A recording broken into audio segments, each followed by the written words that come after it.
mbokk internet yu Sénégal live ñu ngi leen di nuyu comme chaque fois aussi mbégte la ñuy am bu ñu amee ay interview yoo xam ne dañ leen koy déttal fas yéene kaa sekk ak ñi nga xam ne ñoo nekk ci langue politique bi lépp rek ci leeral ak waxtaane li nga xam ne mooy actualité. tey nag ñu dalal fi aussi kenn koo xam ne ci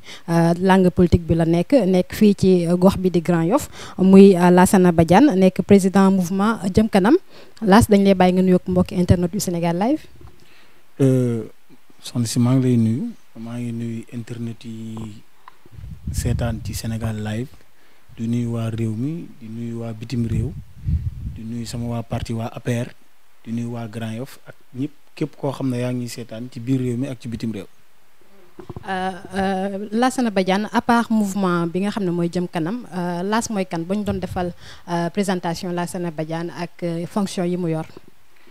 waaw Lass mi ngi nekk conseil municipal ci commune de Grand Yoff nekk fa secrétaire élu ci liste Benno Bokk Yaakaar nekk responsable APR Grand Yoff nekk membre de la convergence des cadres républicains ci APR donc yooyu mooy ndombal tànk yi waaw. ba tey kan mooy Lassana Badiane. waaw Lassana Badiane jeune la jeune boo xam ne mi ngi juddoo Grand Yoff yaroo fa màggee fa jàngee ci réew mi ba benn wàll bi di dem bitim réew jàngi dellusiwaat di liggéey ci réew mi donc nekk ci boîte privée di góorgóorlu nekk tamit ci action sociale di jàppale waa gox bi ànd kook su may morom su may mag su may xarit su may dëkkandoo ngir Grand Yoff mun a jëm kanam. nga nekk fi nga xam ne mooy Grand Yoff nga dafa yëngu ci wàllu politique say début ci politique lan la. waaw samay début ci politique man Macky Sall laa àndal donc bokk APR depuis ba mu nekkee PDS génn PDS créé APR donc ma bokk ci ñi ko créé donc boobu ba tey ñu ngi cheminer avec le président depuis 2008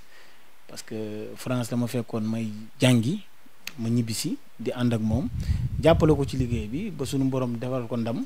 ma ànd ak moom ci liggéey bi ngir mu mën a développer Sénégal. yow da nga commencé politique rek ànd ak président Macky Sall amoo fenn foo jaar avant. non man avant Macky Sall musuma politique parce que man Macky Sall sax moo tax ma voté parce que 2007 ba may voté ci laay doog a am carte d'identité donc boobu parental la donc moom moo tax ma voté donc moom laa àndal ci politique avant moom musuma ànd ak kenn donc moom rek laa àndal. kon mën nañ la woowee allié de première heure ni ko gars yi di waxee. waaw non militant de première heure donc membre fondateur APR donc bokk APR bokk ci ñi ko sanc ba mu màgg ba yaatu ba ñëpp mën cee bokk waaw. balaa may génn ci loolu yaa ngi wax sànq membre fondateur APR gis nañ ne biir APR fi mu toll nii ñi nga xam ne yéen a bokk boobule parti surtout ñi nekk au début ci Macky Sall ñi doon ànd ak au début ak Macky Sall tey dañ ñu ci bëri dafa am ay frustré ndax da nga bokk ci frustré yooyu wala yow da nga gis ne ñooñu jusque tey li ñuy réclamer amut. waaw xam nga frustration ku ci nekk ak ni nga koy gisee c'est-à-dire dans la mesure où bu nekkee yow da nga ñëw politique pour. ut ci ay ndombal tànk wala ut ci teraanga buñ la ko joxul di ngay frustré mais man je m'en contrefiche des nominations c'est-à-dire man Macky Sall fal ma ak mu ñàkk maa fal laa yemale ànduma ak moom pour am ay privilèges wala ay avantages parce que sama wërsëg yaakaaruma ko ci moom donc man entrepreneur la dama yor sama boîte privée avant Macky Sall maa ngi doon liggéey ba Macky Sall yoree nguur gi maa ngi liggéey musuma liggéey ci état donc sama engagement ci moom c'est désintéressé donc dama koy jàppale nee naa la 2008 ba 2020 maa ngi ci parti bi musuma dégg nomination musuma bénéficier décret de nomination musuma am avantage ci parti bi te pourtant maa ngi koy jàppale je pense que c'est tout à fait normal donc di ko jàppale parce que nit ki boo koy jàppale waroo xaar pour muy defal la ay avantage ak yooyu. waaw waroo xaar ay avantage mais quand même yaa ngi xaar reconnaissance. waaw reconnaissance bi am na dans la mesure où ngay ànd ak nit mu yëg la rek c'est de la reconnaissance te président ku yëg ay nitam la maintenant donc ci parti bi am na ci ñoo xam ne dañuy gis ne war nañ leen jox ay ndombal tànk c'est tout à fait normal parce que ils ont envie quand même de montrer de très belles choses jàpp nañ ne bu ñu leen joxee ay ndombal tànk dañu leen doxal mais comme constitution moo jox un pouvoir discrétionnaire au président de la République muy fal ku ko neex président man ku mu fal ànd naa ci ku mu falul damay naan du sa wërsëg waaw parce que yàlla rek mooy joxe teraanga. mais quand même ñi wax ne dafa faral wala dafa privilégié ñi nga xam ne ñoom ñoo mujjee ñëw ay alliés par exemple bokkul ak yéen ñi nga xam ne yéen a fondé APR ñooñu quand même di leen nangul loolu parce que boo demee bay séddale tamit ñi nga xam ne yéen a commencé ndoor war nga mën a gestu jox leen li nga xam ne loolu lañ yeel lool liggéey gi nga xam ne def nañ ko au début nga war leen a jox seen wàll que nga bàyyi leen fa di dem xool ñi nga xam ne peut-être par intérêt moo leen andi ci parti bi. waaw xam nga raisonnement boobu. moom la sama mbokk APR ñu ci bari di def foofu la ñuy juumee président yorul lu ñuy séddale président nguur la yor sénégalais yi ñoo ko fal jox ko nguur te nguur joxuñu ko pour muy séddale di jox ay tàngal ñii di jox ay singom ñii ak ay bonbon dañ koo jox pour mu doxal réew mi ku mu jugé utile ne bu la woowee ci wetam ci peggam bu la joxee ay ndombal tànk di nga ko jàppale pour mu traduire en pratique sa vision da lay woo. man que ce soit les transhumants les alliés ça ne me dérange nullement jàpp naa ne président soxla na leen donc day yaatal parce que tamit nous sommes dans une mouvance présidentielle APR la woon ñu dem élection jël deuxième ñu ñëw Benno Bokk Yaakaar après on est dans la grande mouvance présidentielle donc jàpp naa ne président bu jugé nécessaire woo ay nit ñu gën a yaatal donc c'est tout à fait normal parce que ay doomu réew mi lañ mais man nekkuma ci logique ku bokk APR donc moom la ñu war a privilégier au détriment ku bokkul APR. mais tey ba ñu doon defal benn genre analyse ci sa situation parti APR ñun li ñu gis mooy fi mu toll nii APR jaxasoo na sam pap day bañ ma wax ne sabar bu tas d'accord du ma ko wax mais jaxasoo na yow tey ba ñu doon defal analyse u APR tey nan nga koy analyser. xam nga APR ngénte lawbe la nii la juddoo APR ci coow la juddoo. ci coow la màggee fu mu toll nii ci coow lañ ne ñun coow moo ñu jik APR dafa judd rek nekk ca pàcculi. mais na doon coow lu baax tamit. mais coow loo xam ne jeunesse bi dañuy xeex parce que vidéo yaa ngi fi jeunesse bi di dóorante te yéen mën nañu wax yéenay sooklu parti bi mais tey bu ngeen demee benn réunion wala fu ngeen mënti nekk faaw ngeen sàndante ay chaise loolu est-ce que war na leen. waaw xam nga loolu ñi koy def rek mooy ñi nga xam ne nampatal nañu leen ci parti bi ñi nga xam ne mooy dañuy doog a ñëw. waaw ñi yàgg ci parti bi ca njëlbeen bi ñooñu du ñu def loolu donc peut-être ñi koy def bëgg nañ ñu gis leen ak yooyu waaye APR comme ni ma la ko waxee sànq càppaaculi la dafa judd rek yegg ca kaw ñu dañoo judd 2008 2009 dañoo am liste dekkal ngor am ay conseils municipaux 2012 ñu dem élection présidentielle suñu borom dogal ñu jël deuxième qualifié final gagné Ablaye Wade yàlla dénku nu réew mi donc. ñu dem 2014 sur les 557 communes APR géré ci lu ëpp 550 communes APR nekk le plus grand parti du Sénégal APR mooy parti bi gën a rëy Sénégal donc ci coow loolu ak ci manque de management bi ñuy wax te APR élection bi mu dem gagné ko nañu bàyyi ak sunu pëcc xoo rek jig nañu. ñu bàyyi leen ak seen pëccoxoo mais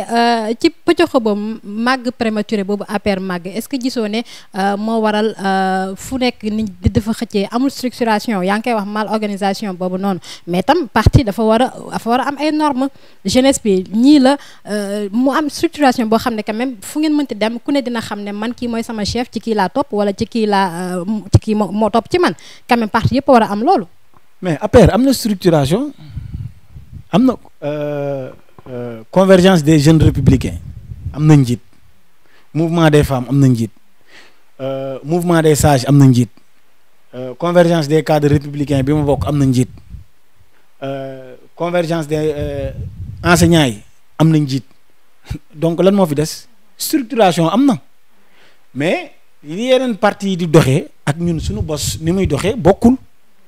donc ñun structuration bi war président def na ko jël na ay nit ne leen yéen a jiite COJER ñii CCR ñii enseignant réseau des enseignants républicains ñi nangam ak nangam donc am na structuration peut-être coow mënul ñàkk à la base mais structuration am na sunu njiitu parti nii la ko bëggee on se sent à l'aise te ñi ngi doxal.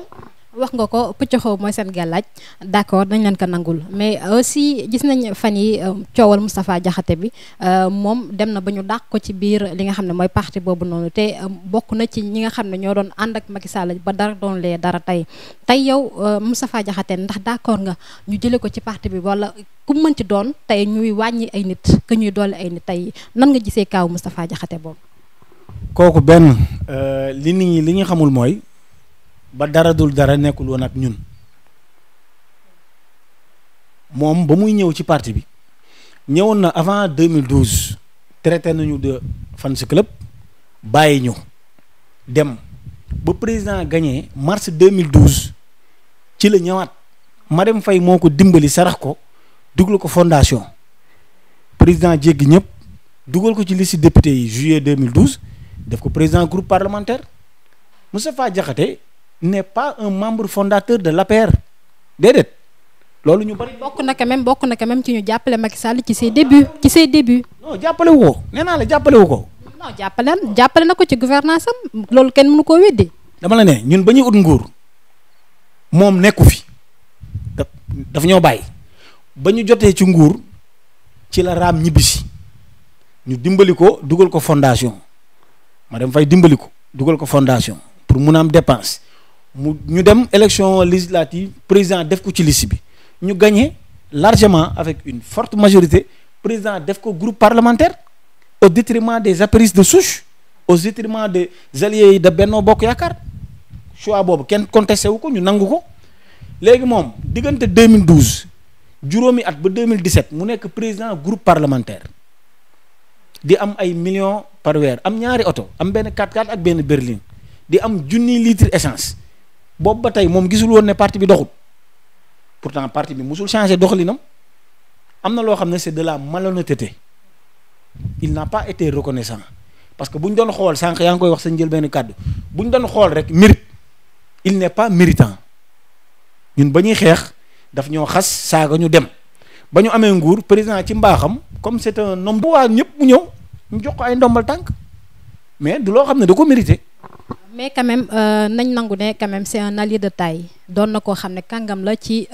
réew mi ku mu jàppale ku ne quand même di nga ko soxla est-ce que du woon ngeen masla ak moom wala ngeen négocier waxtaan lépp lal ko ci waxtaan bañ mu dem parce que quand même nga am ko sa wet moo gën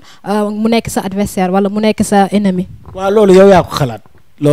xalaat mais. yow sa xalaat. moom xam na ni tekkiwul dara musul gagné bureau de vote non 2009. ñun ba ñuy teg suñu liste Dekkal Ngor élection locale moom teg na listam parallèlement mook Lamine Ba bi nekkoon PDS 700 voix lañ am ci département Dakar 700 voix kooku ban légitimité la am kenn musu koo fal fenn musul nekk conseil municipal musul nekk conseil départemental musul nekk maire kenn musu koo fal fenn benn pal lañ ko mës a fal ci liste député APR la. ñu fal ko ci darajay président ak mbaaxam mu nekk président groupe parlementaire à part loolu musul am fonction élective président moo ko fal ba mu jógee assemblée président moo ko jël def ko ministre chef de cabinet du président de la république mu jógee ci loolu mu def ko ministre conseiller ban mérite la am amul benn mérite amuluñu benn njariñ na dem moom ak ñi ànd ak moom nañ dem amuluñu benn njariñ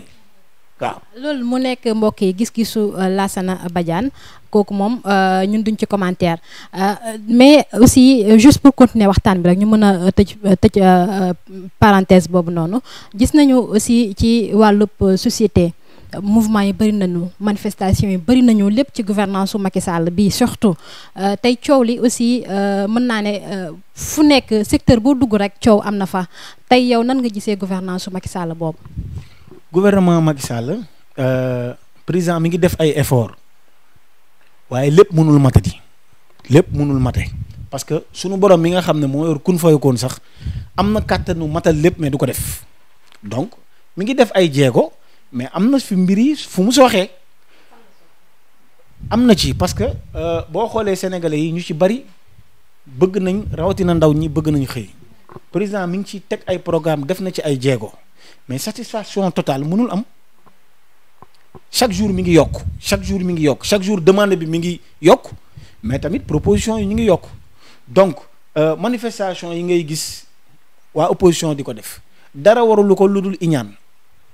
ak soxor parce que ndamu président bi lañ ko yéenewul. non mais manifestation yi quand même opposition defuñu ko de askan wi non askan wi la. ñoom ñoo ko jiite ñi ko jiite yëpp ay politiciens lañ ci ay parti lañ bokk. léegi mouvement bi mel ni wala collectif bi mel ni ñoo lànk ñoo bañ quand même bu ko dàqantelee ay politiciens. mais ñëpp ay politiciens lañ. ñii nekk nañ directeur de campagne candidat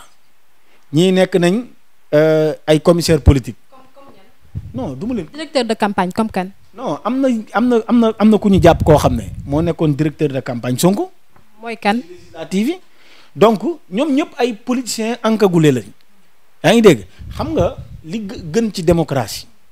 mooy légitimité démocratie élection moo koy joxe président dem na élection 2019 sénégalais yi wóoluwaat ko jox ko ndam mais nañu respecter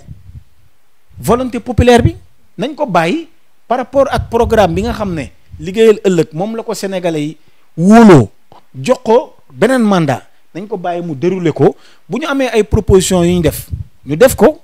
yaa ngi dégg mais tout en respectant la volonté populaire te volonté populaire bi mooy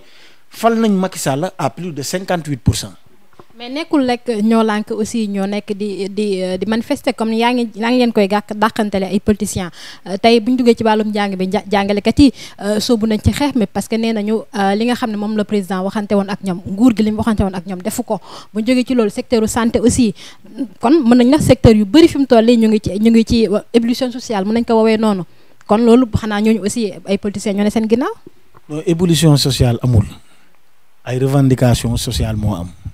jàngalekat yi lépp tàkkandoo rek quand même dafay jaaxal nit ñi. dara tàkkul nag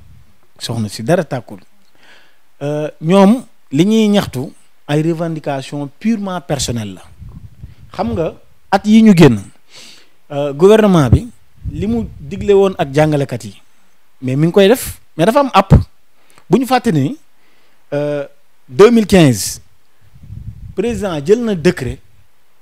wàññi impôt ci bépp fonctionnaire ci réew mi te jàngalekat yi ay fonctionnaire lañ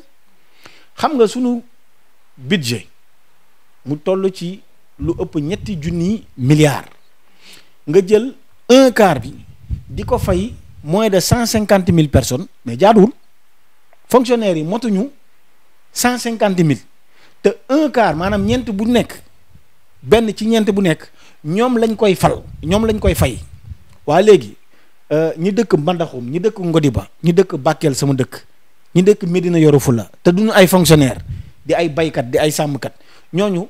lan lañ leen état bi warlul pour ñoom ñu mën a gis seen bopp ci gouvernance bi il faut que mu am équilibre ñaxtu baax na mais ñaxtu lu légitime lu am solo la xam nga boo doon jàngalekat yi bu nekkoon gis nañ leen ñuy kaas table bu damm bunt bu yàqu douche yu fat nga xam ne ñii kat condition élèves yi ñor nañ leen mais li leen ñor rek mooy nañ leen yokkal indemnité de logement. mais kuy jàngale ku ne aussi ba nga am foo dugal sa njaboot foo yeewoo pour sa xel dal nga mën a jàngal xale yi. waaw non xam nga moo tax ma ne la seeni revendication c'est purement personnel. mais c'est légitime. c'est légitime moo tax état bi def na ci ay jéego xam nga bu ñu jëlee indemnité de logement 20 junni mais mosuñu ko am c'est-à-dire fu mu toll nii mbir yi dafa neex ci ñoom ba taqaajoo ba man laas di dama rek faj en fait juste pour wax ne ñoom enseignants yi c'est vrai que li nga wax ne lu ne ak àpp la mais dafa mel ni discours bi Macky Sall yëkkati ci diggante wu ci discours am ci fin d'année bi moo leen merloo parce que dafa leen ne yéen rek nekku leen fii est-ce que du tële nga dem ba mënatoo leen gérer. mais xam nga li ñuy nawee un homme d'État mooy celui qui dit la vérité xam nga président bu nekkoon koo xam ne day naxe da leen di jox ay dige yoo xam ne ëllëg dañ koy mën a yay mais moom daf leen wax carrément mais wax na leen ko mois de mai bii passé fête du travail ne leen à l'heure où je vous parle il est impossible d'augmenter les salaires mais kooku mooy gor kooku moo xam lu baax parce que li ëpp solo mooy ngay wax dëgg ay nit boo leen di jëflante ak ñoom da nga leen di wax li mën a ne jàngalekat yi wax naa la ko sànq fonctionnaires yi moomuñu réew mi ëpp ñu fi ba pare moomuñu réew mi nee naa la li ñuy nattee réew mi suñu gafa gi li fa nekk ñeent boo jël benn bi ñoom lañ koy jox te ñoom motuñu ñaari téeméeri junni. mais lu tax ngay soofantal système éducatif bi te xam nga ne système bi quand même boobu boo ko soofantalee li muy yàq ci réew mi bëri na ndax ñoo yor njàng beeg njàngale mi. soofantalu ma ko de système éducatif président lu ko ñor la moo tax it def na ci ay jéego gis nga programme abri provisoire yi mais ñëpp gis nañ ne ba président di ñëw abri provisoire yi dañ fee bëri woon mais fu mu toll nii am na programme spécial bi nga xam ne fépp fu mbaar wala sàkket wala loo xam ne classe boo xam ne ay poñet lañ ko defaree woon mais président daaneel na ko ñu ngi koy tabax ay bâtiment mais loolu ce sont des avancées significatives président dañ koo fal pour mu defal condition de vie population bi pas une partie des populations mais de tous les sénégalais nee naa la baykat bi sàmmkat bi nappkat bi ouvrier bi ñoom ñëpp dañoo war a yëg yokkute bi mais pas une certaine catégorie de personnes ñi nga xam ne ñoom ñooy yor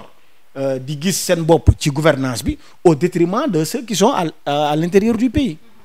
beneen jafe-jafe ñoo lànk ñoo bañ sànq ñu ngi ko doon junj di ñaxtu ne courant gi dafa cher dañ ko yokk ne bu ñu ko fi yokku ñoo lànk ñoo bañ yow nangu nga ne facture yi yokku nañ ko wala lan mooy ci sa xalaat.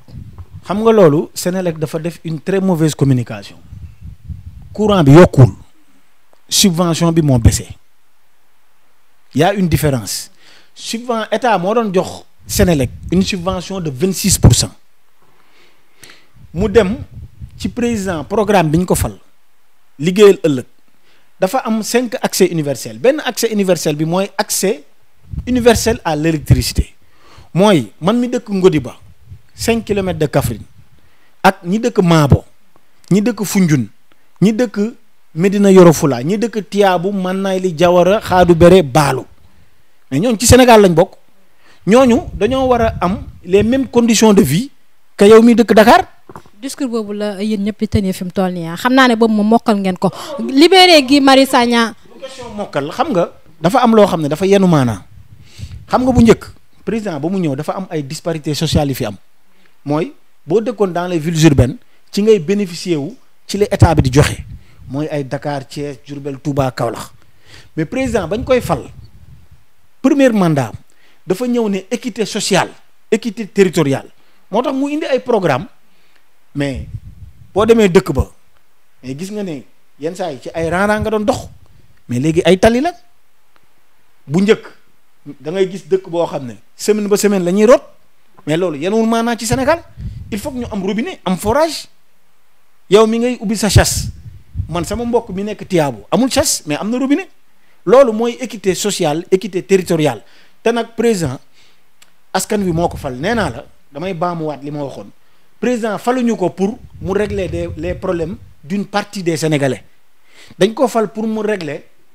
les problèmes de la majorité des Sénégalais te loolu daf cee bokk accès à l'eau accès à l'université à l'électricité donc accès universel yëpp pour ñëpp mun cee jot. ñoo lànk ñoo bañ seen xeex bi gannaaw courant bi dañ ci dolli li nga xam ne mooy ñu libéré ki nga xam ne mooy Guy Marius Sagna ndax gis nañu ne dañ ko jàpp de façon arbitraire ci njëlbeen nga dañ ko jàppandooroon ak 9 personnes autant pour moi ñu dem bàyyi ñëpp bam des moom ñenn ñi ne dafa rax politique loolu am na wala amul. ñooñu bakkan la ñuy waxee xam nga Sénégal li fi doy waar mooy nit day waxee bakkan te du ko xam nga moom liñ ko jàppee. lu doy waar la il s'est attaqué à un symbole de la République la présidence de la République mais kooku bëggoo jàmm parce que yow mii bu ma ñëwoon ne damay ñëw sa kër marché ñëw sa kër mais dama lay attaqué. mais marche pacifique la amul woon gànnaay amul dara. xam nga du marche pacifique xam nga boo nee da ngay marche nga déposer autorisation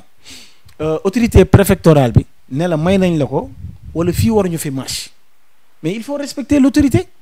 mais la présidence de la République quand même c'est un symbole c'est comme l'Assemblée nationale c'est comme le tribunal ce sont des symboles de la République qu'il faut respecter ce sont des institutions moom mii tey ni mu ko attaqué ëllëg bu fa mbokkam nekkoon du bëgg ñu attaqué ko donc je pense que au-delà bokkuñu parti wala bokkuñu ay coalition il faut que sénégalais yi ñu am le sens de la responsabilité. Il faut qu'on apprenne à respecter nos institutions. Il faut qu'on apprenne à respecter quand même les personnes qui incarnent ces institutions-là. te loolu bu ñu ko defee pëcc xoo du am ku nekk di nga xam sa place ñu joxante cër Sénégal mën a jëm kanam. mais ci bañ koy jàppuñu ko woon moom kese am na ñu ko jàppandooroon ñu bàyyi ñooñu moom ñu jàpp ko. mais moom li mu def ñeneen ñi defuñu ko moom li mu def moom dafa dem attaquer garde rouge dafa dem s'agripper sur les grilles du palais xam nga ñeneen ñi bokkuñu moom xam nga man je suis pas magistrat juge bi yor dossier am man waaneew ma bay wax loo xam ne wóoruma li nekk ci dossier bi mais li ma wóor mooy ñeneen ñi bu ñu leen jàppee complice mais moom mooy commanditaire c'est-à-dire moom moo ko sooke def na loo xam ne yoon da koy tere je pense que du loo xam ne un républicain war nga ko def parce que tamit il faut respecter les institutions. moom ba tey ci xeexam bi cause bi askan wi la doon xeexal est-ce que du woon laaj juste clémence parce que ba tey il défendait un peu le peuple on peut dire ça. défendrul peuple bi boppam lay défendre nee naa la c'est un pur politicien. ci tax nga wax loolu. mais parce que ñoo bokk langue politique bi Pastef la àndal nekk na seen directeur de campagne élection législative 2017 présidentielle bi bokk na ci coordonnateurs yi mais li muy def. waa Pastef la koy defal donc c'est visible amul lu ñuy nëbbante ñun ñëpp ay doomi réew mi xamante nañ donc il faut arrêter ay di jël ay naan damay xeex ay cause commune ay cause populaire ban légitimité la am kenn falu ko fenn askan bi wóoluwuñ ko askan bi ñu mu wóolu ce sont les élus locaux les élus départementaux les maires le président de la République les parlementaires parce que ñooñu ñoo dem dagaan baatu askan bi ñu wóolu leen ne yéen am ngeen dogal wax ci sunu kàddu. foofu moom boo fa duggee tey am na ci askan bi ñi nga xam ne. pour ay politiciens yi nga xam ne dañoo mer ngembu parce que tamit problème bi soxna si du dara lu dul jël bi leen Macky Sall daan maanaam loolu moo leen metti ba tey. moo leen metti 58% yi. mais xam nga dafa mel ni comme bëre arbitre sifflé Macky dox seen kaw crochet gauche droite nga arrière dem ci saaku yi mu yëkkati ba ci kaw dóor ci suuf. est-ce que da lay bett. mais loolu moo leen naqari du dara lu dul Macky Sall da leen mën da leen duma yi nag moo metti moo tax it ñuy gesticuler waaye nag Macky Sall càppaaculi la. fii ma toog Père Birahim Ndiaye ma fi waroon toog xam naa ne moom maa ngi koy nuyu de passage moom ma waroon toog fii ngeen décortiquer lamb gi nga xam ne Macky Sall daan na ko ñi nga xam ne ñooy opposition bi wala ñi mu doon jonganteel ci présidentielle yi beneen actualité parce que loolu yëpp moom mënuñ kaa wax tey beneen actualité mooy tey suñu benn naataango di suñu doyen di Pape Alé Niang génne na benn livre tuddee ko scandale au cœur de la République tey bi nga déggee juste scandale au cœur de la République dossier COUD lan la def. Déjà,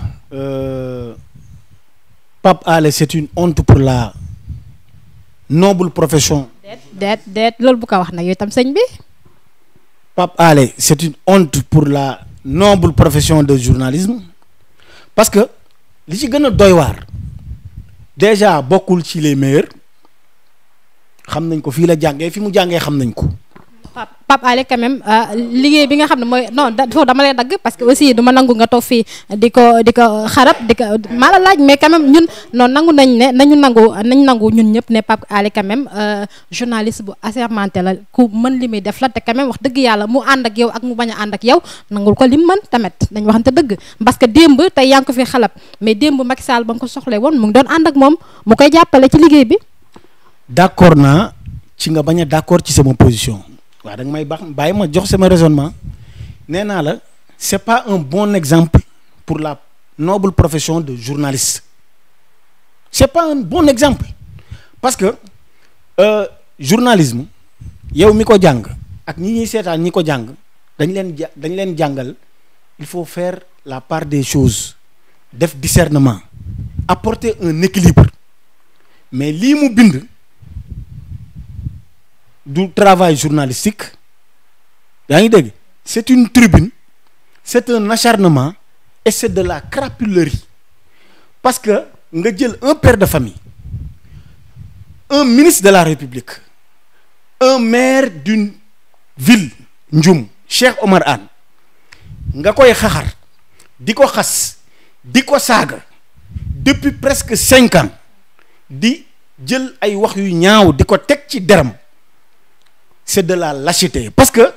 ñoom li leen metti c'est pas la personne de Cheikh Oumar Anne, c'est le président Macky Sall qu'il n'arrive pas à atteindre. C'est pourquoi il s'acharne sur le ministre Cheikh Oumar Anne. Qu'est-ce que Cheikh Oumar Anne a fait? dañ ko épinglé ci benn rapport boo xam ne OFNAC moo ko njëkk a joxe te yow rapport fi mu toll nii loo wax Pape Alé rek wax ko waa OFNAC ndax waa deful lu dul basé wu ci rapport OFNAC bi. xam nga vous me donnez une occasion d'éclaircir beaucoup de choses. Rapport OFNAC bi c'est totalement faux. Cheikh Oumar Anne n'a jamais été épinglé par un rapport de l'OFNAC. Rapport OFNAC bi ñuy wax déjà respecté wul le principe contradictoire ba pare li gën a graaw xam nga rapport OFNAC bi entre parenthèses après ma ñëw ci livre bi parce que c'est le plus important. Rapport OFNAC bi dañ cey def ni régie COUD maanaam restaurant bi 450 millions la doon dépenser par weer. Je te donne les vrais chiffres. Man j'étais à l'université ESP laa ne woon ESP restaurant bi xam nga chaque jour ñaata étudiants ñoo dem ci restaurant bi 3000 Colodel 6000 ENTSP 3000 Self 6000 Central 7000 boo xoolee globalement étudiants yi dem restaurant par jour c'est plus de 19000 étudiants. Marché repreneur appel d'offre la man entrepreneur la damay bokk ci appel d'offre donc du ay Pape Alé yooyu yi nga xam ne jànguñu ñoom ñoo may jàngal appel d'offre day jël temps day am ay recours contentieux bu ñu nee repreneur bi moo gagné ndey bu d'accordul day def recours et le recours n'est pas suspensif bokkul comme pénal le recours ci affaire appel d'offre restauration yi il n'est pas suspensif. maanaam bu ñu defee recours il faut que ñu càmbaraat mbir yi léegi pendant ce temps là étudiants yi lan la ñuy lekk université mi ngi tijji octobre ñu def appel d'offre bi ñu jox repreneur diw beneen repreneur def recours entre octobre ak mi-novembre le temps ñuy càmbar mbir mi 45 jours yi wala 2 mois yooyu étudiants yi bu ñu lekkul mais dëkk bi tàkk moo tax it COUD day demander à l'ARMP à la DCMP d'installer une régie noonu la mbir yi di demee régie boobu noonu COUD amoon autorisation de l'ARMP installer une régie mu jël ce qu'on appelle une décade mooy 10 jours yu nekk le COUD dépensé 15 millions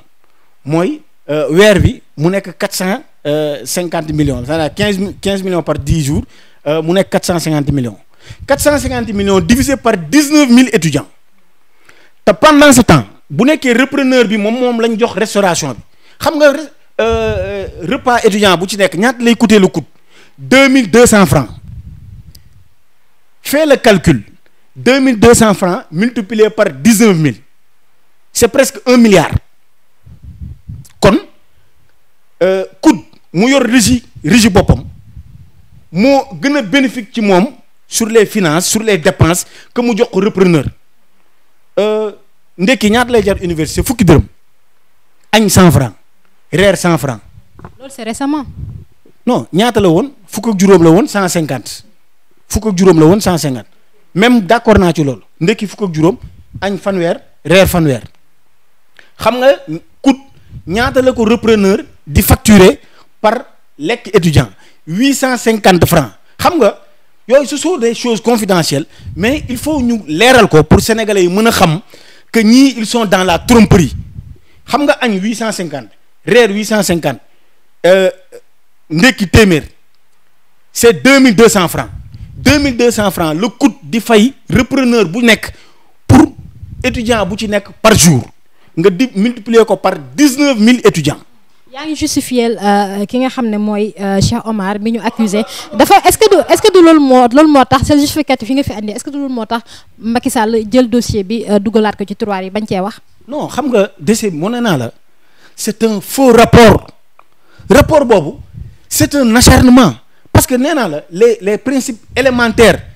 ba nga xam ne auditeur da ko war a def defuñu ko y a pas un débat contradictoire. OFNAC organe de contrôle boo xam ne la quand même Macky Sall moo ko fi teg. mais déggoo li ma la wax xam nga indépendance su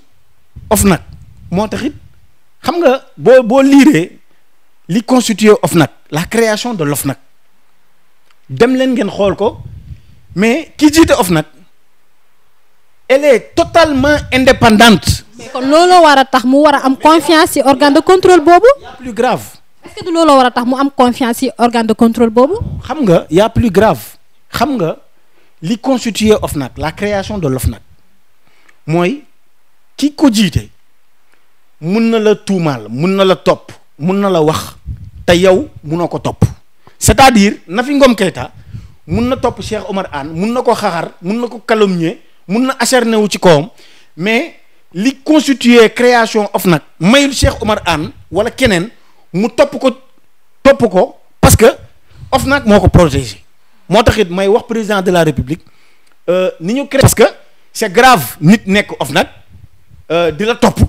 moom mu nekk OFNAC bu nekkee li mu wax ay calomnie la acharnement la yow mënoo ko topp moo tax mën na la. kon mooy Macky Sall dafa lajj ci bi muy teg OFNAC bi wala li nga xam ne moo régir OFNAC daf ci lajj.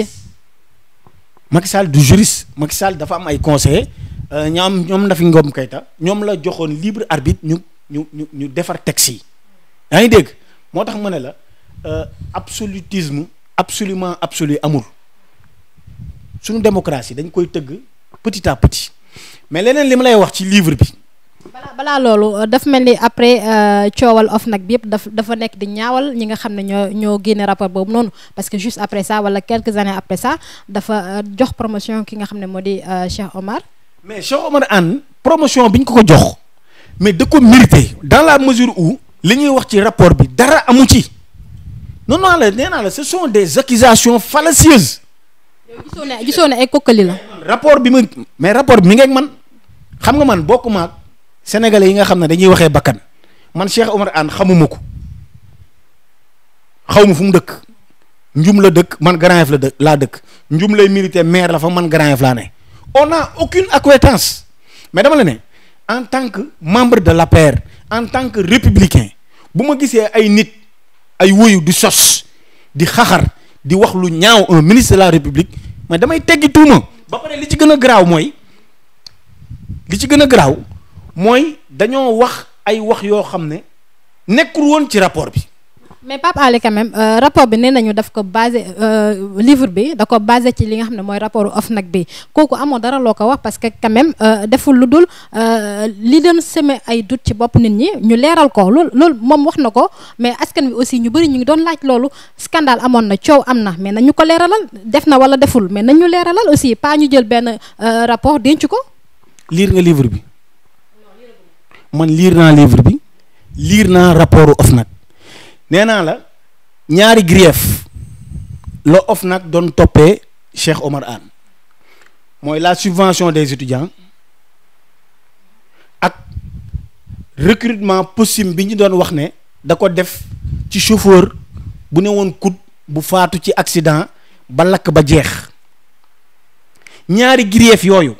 la rapport bi doon toppee Cheikh Omar Anne gis nga liñ doon wax ci ay 450 millions ak nangam mais nee naa la defal calcul bi xanaa xamoo coût conseil d'administration bi même auditeurs yi ñi ngi wax conseil d'administration bi est-ce que sax coût du bàyyi repreneur yi moom muy toggal boppam parce que weer wi ngay dépenser 450 millions te boo ko joxee repreneur ngay dépenser 1 milliard 200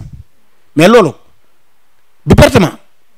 kon coût yor régie boppam moo gën mu koy jox repreneur. donc moo nee naa la ñaari grief yooyu lañ ko doon toppee te subvention bi elle a été décidée par l'État du Sénégal livre bi Pape Alé il a tellement raconté de contre-vérités parce que il a osé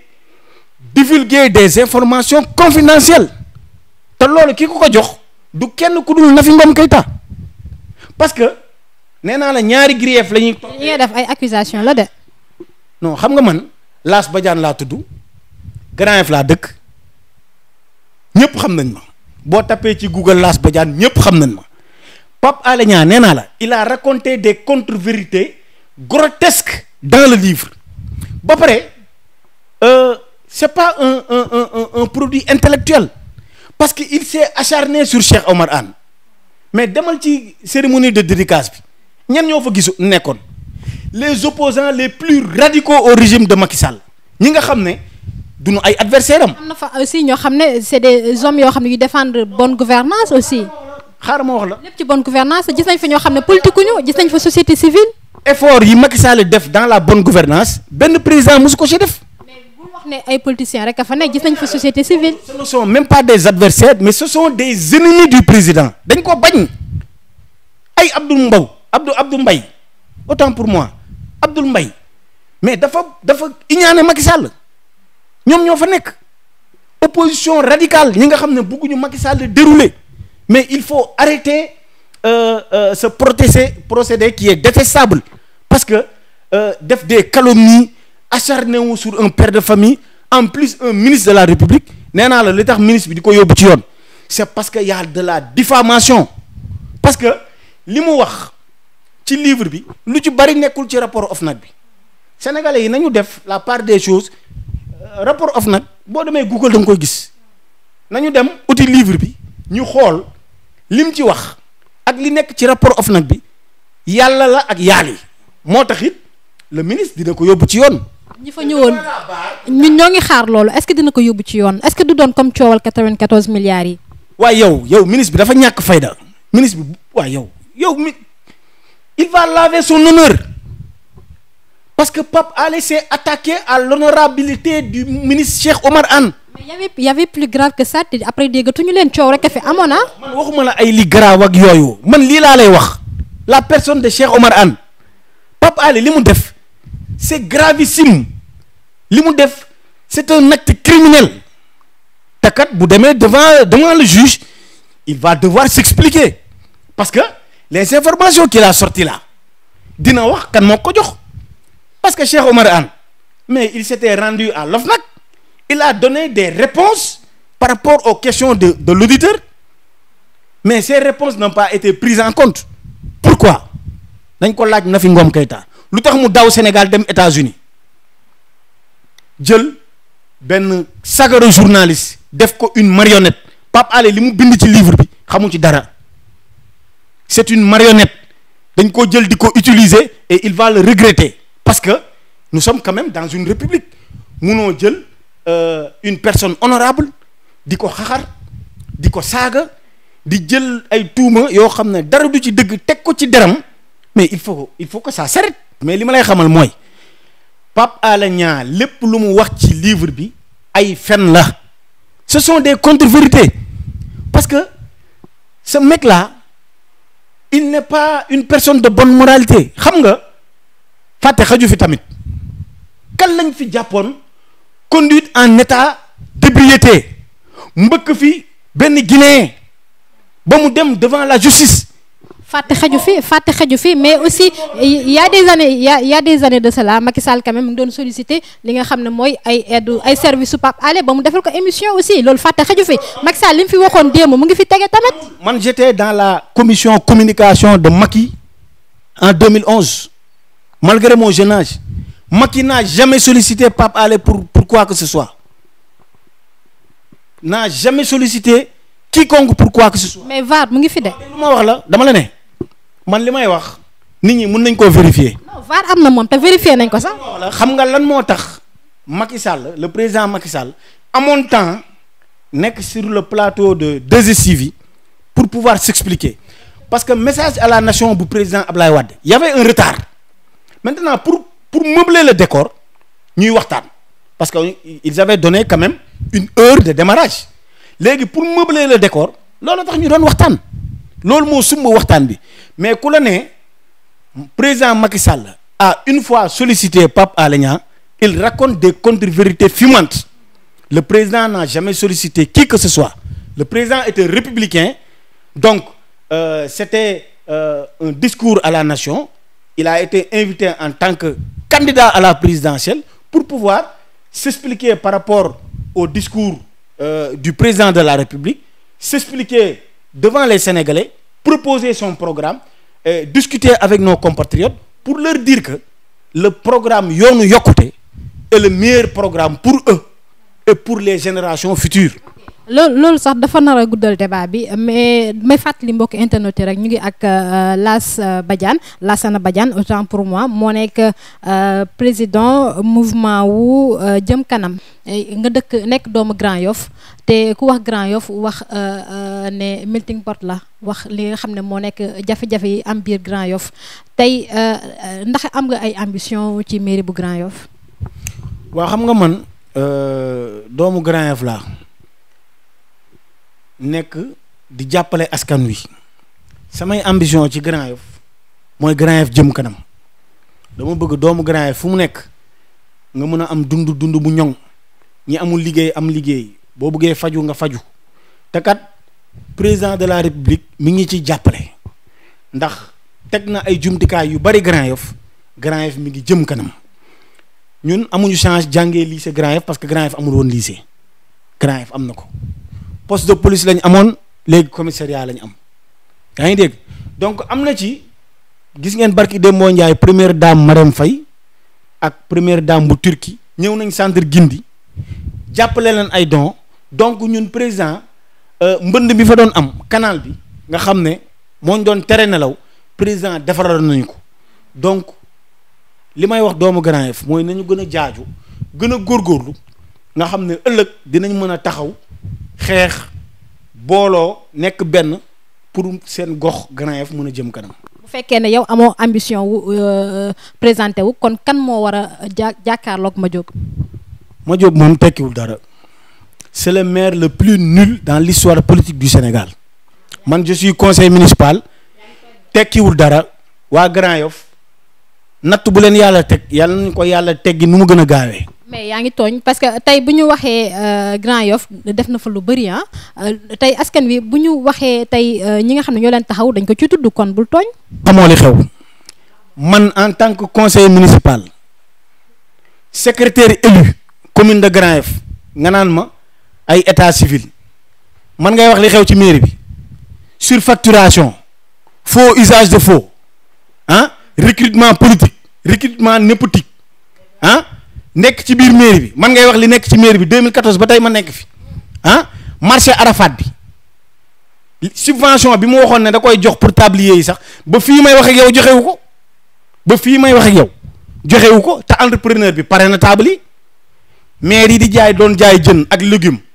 du dem nañ maire yi ñoom ñoo natt moom li mu waxoon ne da koy joxe subvention boobu te ma lay yëgal ñaar xaalis bi génn na ci keesu mairie bi te entrepreneur bi jotu ko. li ngay wax est-ce que du waxu opposant rek. ah non ban opposant li ma lay wax demal Google man ba ma ko waxee kenn ñeme koo weddi ba ma ne maire Madiop ba mu waxee ne qu'il a investi 100 millions dans le marché Arafat dama ko ne monsieur le maire vous avez menti amul coût total bi entrepreneur bi def. ce n'est même pas 100 millions c'est 86 millions te l'entrepreneur court toujours derrière son argent xaalis boobu nga xam ne dafa ne woon da koy jël ci keesu mairie bi defal subvention borom ñetti téeméer ak lu ci topp table yi dossier boobu xam naa li xew de te gis nga bu ñu demee ba ci coppaandaw ba li ci waaye lekk dinaa ko tudd de. waa léegi yow jafe-jafe yooyu nga wax ne moo nekk ci biir mairie bi yëpp lu tax yow amoo ambition présenté wu pour mairie bi parce que ba tey dégguñu ko ci say kàddu. xam nga man ambition présenté wu ci mairie man suba li ma war a ndekkee sax xawma ko man jaamu yàlla bu xeebu laa man bokkuma ak politiciens yi ngay wax ne 2024 dañuy nekk candidat wala nangam ak nangam man yàlla laa gëm damay ñaan yàlla man ak doomu Grand Yoff yi ñu am tal am fekkee ëllëg. mais est-ce que bëgg nga ko wala da ngay xaar inscription jóge ci président de la république ci seen coalition bi nga xam ne mooy Benno Bokk Yaakaar. waa Grand Yoff ñooy tànnal seen bopp maire du président moo koy def doomu Grand Yoff yii di liggéey ak ñun ngi waxtaan ak ñoom ñu ngi leen dem seen kër di leen seeti ñoom ku ñu jàpp ci ñoom ne moo gën pour mën a yor mairie bi ñun ñëpp ñu ànd ak moom jàppale ko mais man bokkuma ak politiciens yi nga xam ne ils sont obnubilés par le pouvoir. man je suis un entrepreneur man li Grand Yoff mën a jàppale Grand Yoff pour Grand Yoff jëm kanam ci loolu laa nekk man bokkuma ak politiciens yi chômeurs yi nga xam ne bu ñu nekkul maire wala bu ñu leen falu politique ñu torox. yéen dafa mel ni militant Benno Bokk Yaakaar yi nekk bi Grand Yoff dafa mel ni da ngeen ragal du jaxase du dara mais dafa mel ni da ngeen ragal parce que bu weesoo parrainage bi ñu déggoon seen coow li après ça déggatuñu leen juste da ngeen bàyyi ñi nga xam ne ñoo jiite ñu déroulé kenn déggatu leen c'est comme si da ngeen retiré wu wala da ngeen amatul li ngeen wax moo tax. non loolu nag da nga koy wax ñeneen ñi. Grand Yoff Lass Badiane mooy homme politique bi fa ëpp buzz bi fa gën a siiw bi fa ëpp mbooloo bi fa gën a représentatif. mais léegi lan moo tax yow doo manifester sa volonté wu bokk ci candidat wu mairie bi. waaye yow xanaa da nga maa bëgg def candidat maire. dama bëgg nga assumer quand même nga wax ne li nga xam ne moom nga bëgg a def wala boog nangul naa la président dafa décidé gul ku ko nar a représenté. nee naa la c'est pas au président de la république. mais coalition moom mooy teg kuy dem jogante ji. c'est pas au président de la république de choisir un maire pour Grand Yoff doomu Grand Yoff ñooy tànn ci seen ñoñ koo xam ne njortu nañ ne buñ ko joxee mairie bi buñ ko falee mu doxalee ko doxin bu ñoŋ doxin bu ñu bëgg ñu fal ko man damay ñaan yàlla maag samay ñoñ ñu fekkee ëllëg buñ ko fekkee. mais yàggatul yàggatul yàlla moo xam. man damay ñaan yàlla am wér maag samay ñoñ góor ak jigéen mag ak ndaw yi nekk Grand Yoff ñu waxtaan ñoom ku ñu jàpp ci seen biir ne kii kat buñ ko jiitalee dina am ndam ñun ñëpp ñu topp ci ginnaaw man je suis un militant très discipliné man nguur taxumaa jóg nee naa la 2008 ba 2020 maa ngi ci APR musuma dégg décret de nomination musuma am avantage musuma am dara te xàddiwuma xëccoowuma laajuma kaasuma kon man damaa gëm yàlla man samay mbir du politique ko yor yàllaa ko yor. daan nañu wax ne quand le chat n'est pas là les souris dansent mais quand même le chat est revenu Khalifa Sall génn na kaso dafa mel ni dootu leen neex leeti Grand Yoff de. kooku ba mu fi nekkee sax dañ koo duma yow yëgoo li xew de ba mu fi nekkee. mais sondage bu ñu doon def ay sondage bu ñu doon def sondage tey Khalifa Sall quand même askanu Grand Yoff ñoo ko bëggal seen bopp. buñ ko bëggoon xanaa référendum bi duñ ko gagné dañ koo gagné ba gagné ko biir bureau de vote am. référendum bi benn élection la boobu moom leneen la. 2016 ba suñu jonn yàlla tey élection yëpp Macky Sall moo ko gagné 2012 moom moo nekkoon directeur de campagne Tanor Macky Sall moo gagné Grand Yoff wala yow da nga fàtte loolu moom ban élection la gagné 2014 la gagné bu weesoo 2014 élection yu ñu def Grand Yoff dañ ko fa gagné nga naan kooku daf ñoo tere. mais daf mairie bi da leen a të. condamné. mairie bi të na leen. boo xam ne dañ ko condamné pour faux usage de faux en écriture de commerce. mais bu ngeen sañoon est-ce que dina génn. waaye itam soxna si république lañ nekk ku njuuj njaaj dóor encaissé. ay accusation la woon. tuubal li ngay wax la justice s'est déjà prononcée il ne s'agit plus d'accusation il s'agit de condamnation il a été condamné. ba tey moom dafa jàpp ne ay accusation la ba tey avoué wul. accusation yi mënoon nga wax avant son procès mais c'est la justice a été rendue en son nom propre il a été condamné comme les autres citoyens qui ont eu à faire face à la justice il a été condamné pour faux usage de faux et escroquerie sur les deniers publics. bu ñenn ñi di wax c'est un complot d'État maanaam c'est un détenu politique juste adversaire la woon te comme adversaire la fallait que ñu écarter ka ñooñu quand même di nga leen may bénéfice du doute. waaye bénéfice du doute amatul soxna si parce que le monsieur a été déjà condamné par une juridiction sénégalaise xam nga tamit li may faral di wax dans une république tamit y a des règles et si on commence à les transgresser on ne peut plus les revendiquer. Et l'une de ces règles c'est le respect du droit nit buñ ko tuumalee mun na bénéficier d'une présomption d'innocence mais dans la mesure où il a été condamné par la justice de son pays mais il n'est plus innocent c'est un condamné quelqu'un qui a usé de nos deniers publics ne mérite même pas notre attention. Khalifa Sall président de la République en 2024 ça veut dire. soxna si waxal leneen waaye yow nee naa la kooku dañ koo condamné il a perdu ses droits civiques et politiques nga may wax ay nañ bàyyi leen gént bi bàyyi joxe espoir ñi nga xam ne nañ bàyyi loolu Sénégal y a des Sénégalais pétris de talent. Y a des Sénégalais waxuma rek APR Sénégal am na ay doomu réew mi ñi nga xam ne mun nañ ko yor. Pourquoi ñu jël benn catégorisé ne diw la wala diw wala diw dafa mel ni ñoom dañoo judd rek pour nekk président. On peut réussir sa vie sans être président de la République. Faut pas faire la fonction de président de la République une obsession. xanaa xamoo ñenn ñi loolu tax ñu dof katakay. est-ce que du lu ñuy wax ne nguur day dofloo nit ñenn bu ñenn ñi bu daf leen dofloo de waaye dañoo dof fu mu toll. parce que président mais nañu nitee. waaw looloo tax nag ñenn ñi yaakaar ne Macky Sall day laaj troisième mandat ndax d'accord nga ne moom Macky Sall tey war na fi mën a laaj troisième mandat yow. lan mooy troisième mandat Macky Sall c'est un républicain li ko constitution bi jox mais loolu lay adopté loolu lay déroulé. kon pare na ci. Sénégalais yi ñoo fal Macky Sall mu war a dérouler son programme xam nga lii laay wax ni Sénégalais yi dañoo ñeme yàlla yow nit ñi xamuñu sax suba ndax seen dépense dina mat xamuñu la ñuy ndekkee ñuy bëgg wax 2024 on est en 2020 nañu ñaan yàlla tal ak fekkee moo gën naan ay 2024 xam nga yàlla kenn du ko jiitu ci ay mbiram de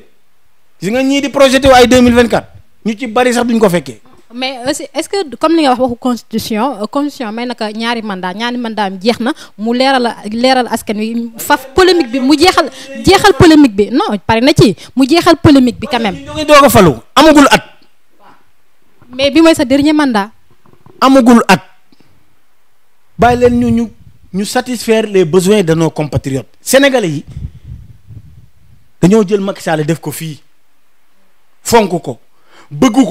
bëgg mu doxal waaye nag nee nag sénégalais yi nag li Macky Sall waraloon teg ñoom mais bàyyi leen ko mu def ko bu ñu yeggee ba ci coppaanday wa sénégalais yi dañ seet keneen ku ñu bëgg ñu tànn ko. waaw mais kon yow résumé nga ne bi mooy son dernier mandat. waaye yow doo ma bàyyi ay waxu mandat bàyyi ma waxu mandat li ëpp solo mooy sénégalais yi am dundin bu ñoŋ moo gën ay waxu mandat waxi politique la rek. mais ni ngeen commencé seen mandat bi métti na te dundin bi yokku ceeb bi yokku fi mu toll nii denrée de première nécessité yëpp mën naa ne yokk flambé na prix yi flambé na. sénégalais yi may seetaan nañ bañ jënd denrée alimentaire ci prix yooyu parce que waa UNACOIS yooyu ce sont des voyous ce sont des bandits amul taxe état bu yokk impôt yokkul pour la ñuy yokk denrée yi. mais ñoom quand même génn nañu wax ne taxe yi yokku na. mais waxuñu dëgg dara yokkul nga bëgg jël saaku ceeb non parfumé bi may lekk man doon jar 12 500 nga dem yóbbu ko 15 000 mais loolu du banditisme mais c'est pire que arnaque acte criminel la nga jël bidon diwlin bi doon jar 20 litres 14 500 nga yóbbu ko 20 000. mais loolu ana contrôle ana corps état yi contrôler loolu. mais malheureusement nag état bi amul ay jumtukaay pour mun a contrôler lépp.